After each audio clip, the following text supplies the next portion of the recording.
about the human biology systems. So I hope you're beginning to see some of the convergence between these different mapping systems. Thank you. I'll not talk a lot about context. Is that okay? Just do your normal thing. No, I haven't. And this is part of my normal slides, but really. Okay, I'll just stop. Yeah. We'll see. Have you seen that? No. Okay, it's the normal slides.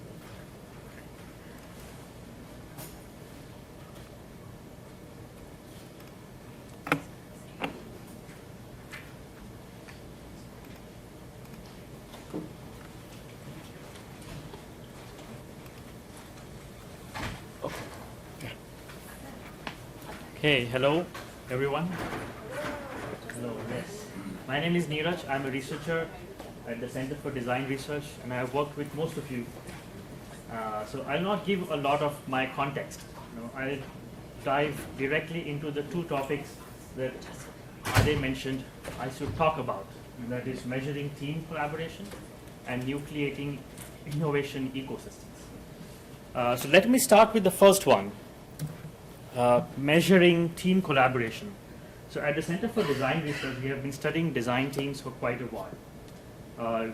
By the word design teams, we mean engineering design teams, design thinking teams, teams which are in the startup space. So we have worked with a number of teams, and the key question for me personally has been this: how could we capture moments of collaboration in design teams? So I'm really interested in moments of group flow when things get magical, seeming.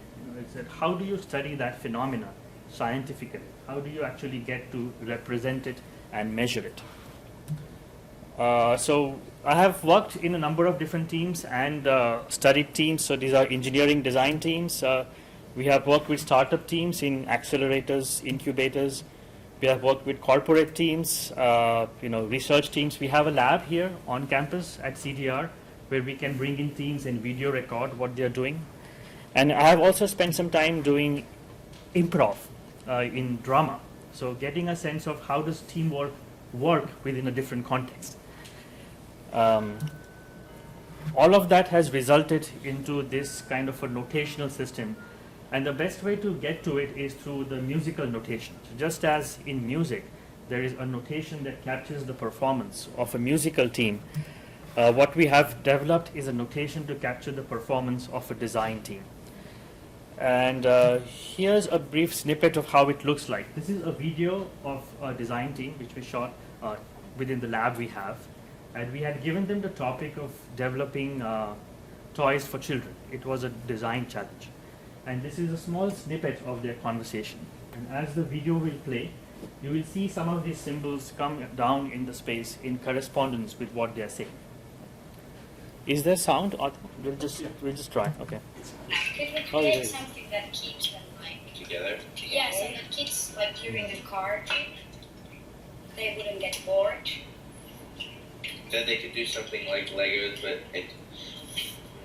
well, anytime you're dealing with pieces, that's the problem. Yeah. So you have to eliminate the whole premise of Lego to make it work. But to have something like a nest, because it's so boring. Design like a lab kit, so you can play with your Legos? Yeah, a lab, okay. What did you say? A lab kit? Yeah, so... And it could be a lab kit. So you have your own personal lab kit. This is your sandbox of Legos. Let's use that. Oh, a Lego sandbox. Yeah, I think that's Lego sandbox. So here this team came up with this concept of a Lego sandbox. It was not developed by just one person. It came up through the conversations within the team. So how can you try to characterize those conversations or represent those conversations? This is what the notation is trying to do. And you read it as a journey from left to right. As you go along, you get support, you hit with some blocks, you can overcome the blocks, you have questions, you have humor, and so on. So this notation, we call it the interaction dynamics notation. It's actually derived from two different disciplines. The first one is cognitive semiotics. So during my master's working with Sharik and Hade, I had a chance to work with a semiotician. And we learned about this framework called as force dynamics.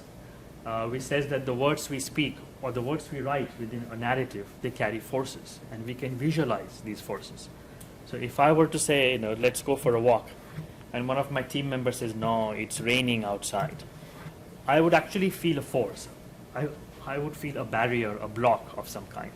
But I can choose to do something with it. I can choose to persist and overcome that barrier, or I can choose to accept that block and suggest an alternative, which gives us these core symbols of moving, blocking, deflection, overcoming. So that is one discipline where it derives from. The second one is principles of improvisation. So principles such as yes and, support, humor, question. So when I looked into this phenomena of improvisation, it's not just within one discipline, whether it's drama or music or business, the same principles will keep repeating, and these are some of these principles. And then looking at a number of different design teams, we have also put in symbols like ignored, silence, or ambiguous. So this forms the current symbol set of the notation. And the key thing to note is that this notation is response based. What it means is that when we are characterizing a conversation, we are not looking just at the speaker or the doer. We are looking at the person who is responding next, because that is what gives it a value. So if I were to say something which I want it to be a block, but my receiver doesn't see a block, it's not a block. So it needs to be response based, which is why it captures the dynamics of team interaction, and it converts conversations into big data.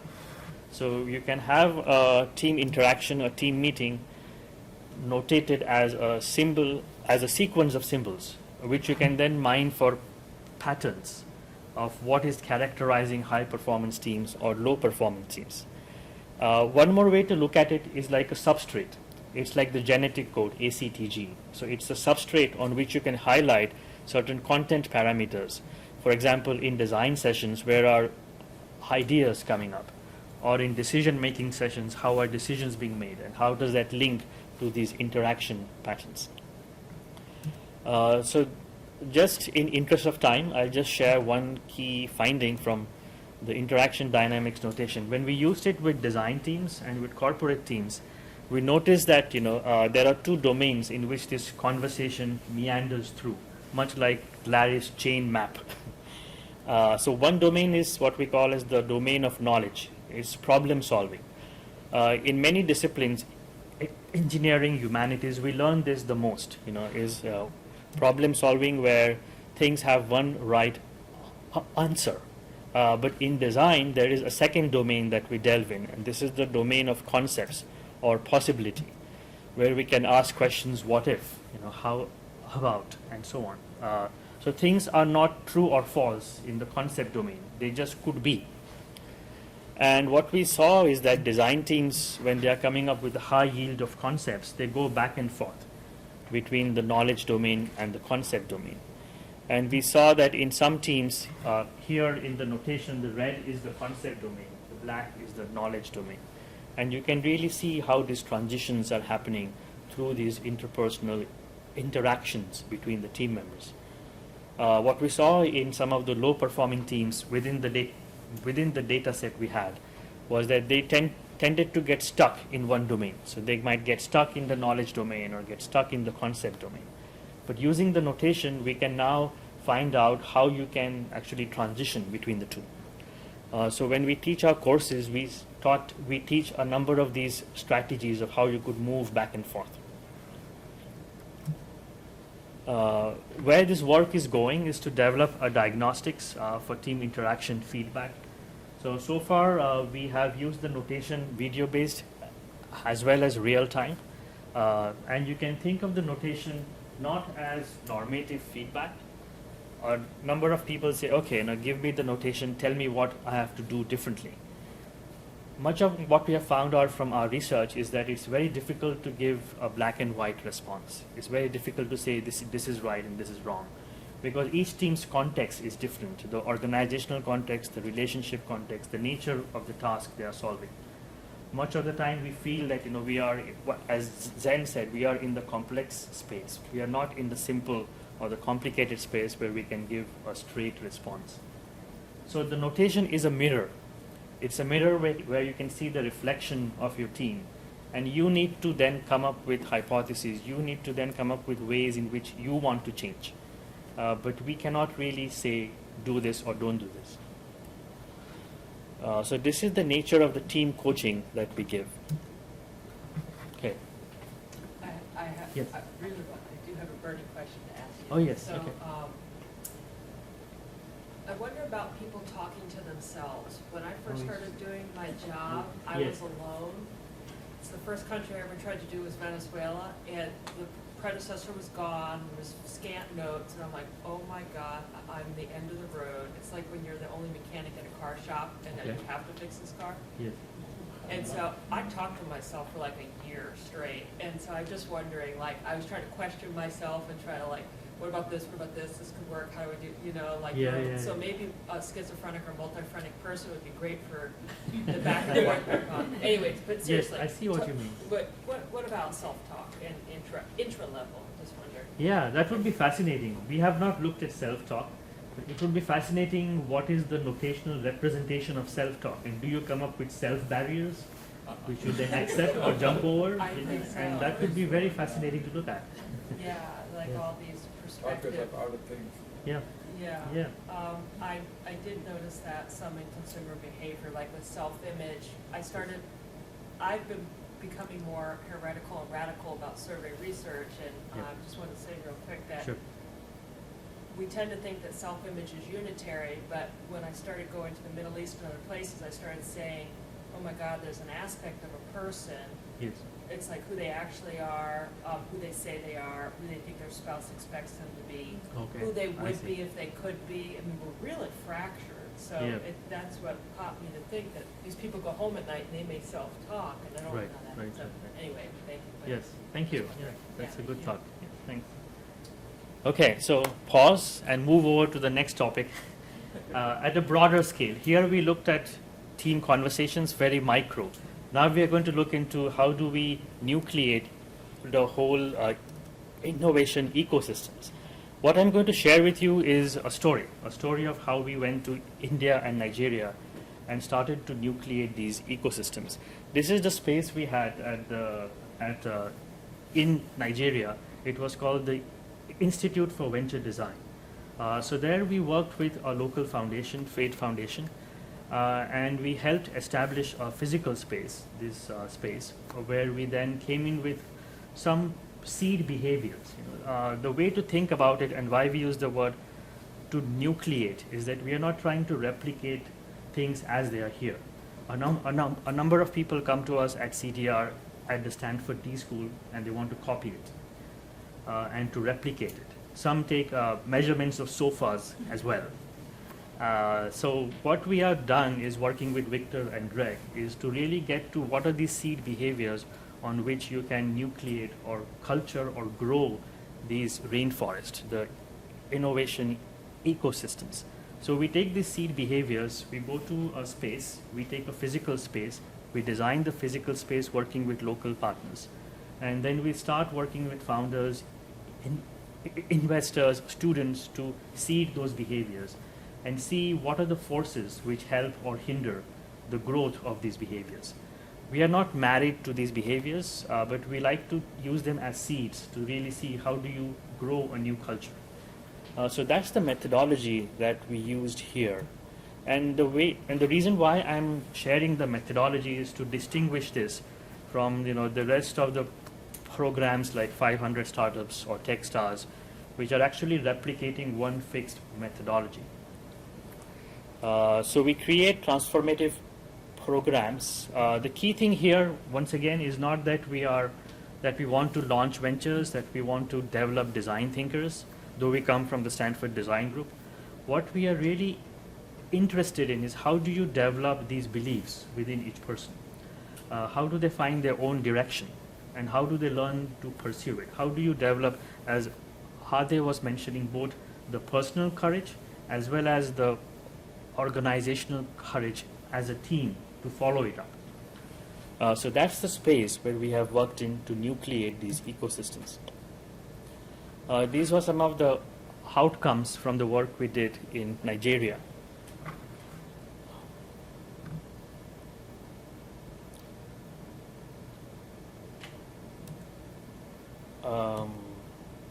The next project we did was in the city of Ahmedabad in India, and many of you have visited us there.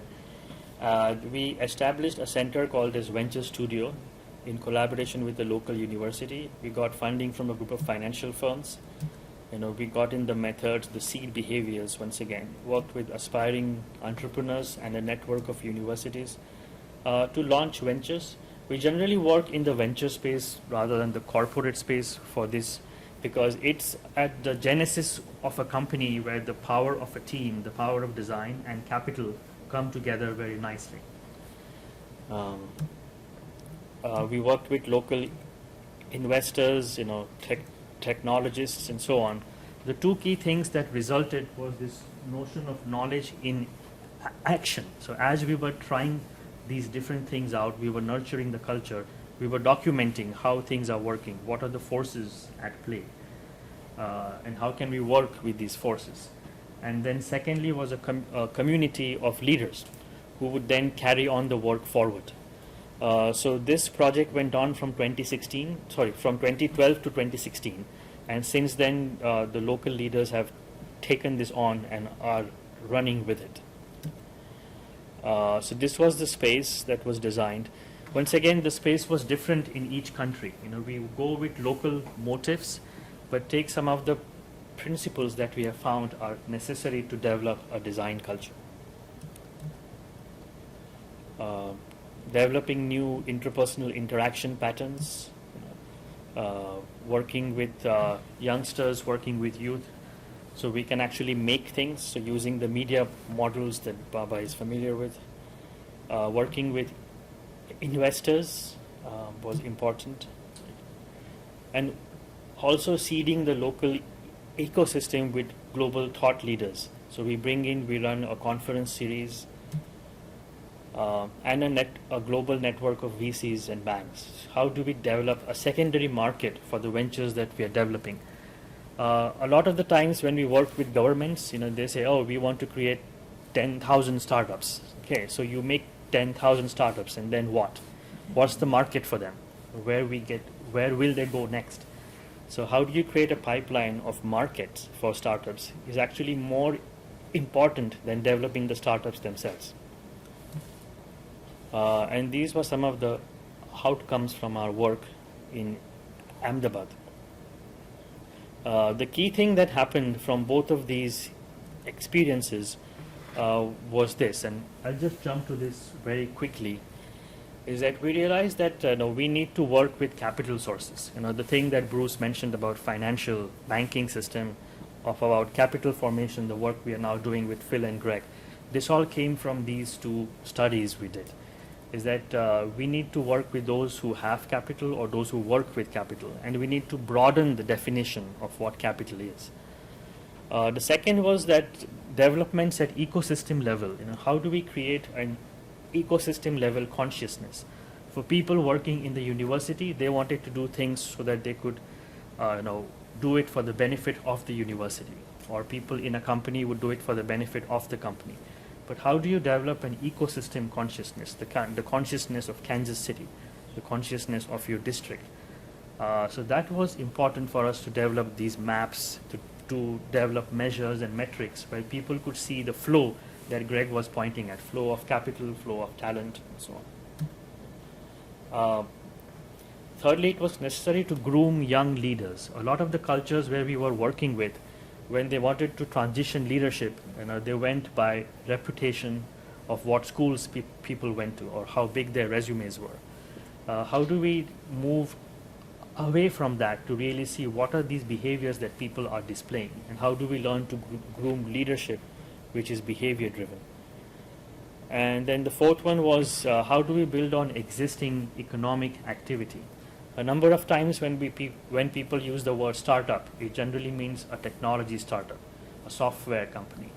But these cities might already have a lot of economic activity in different fields, in pharmaceuticals, textiles, as we saw there.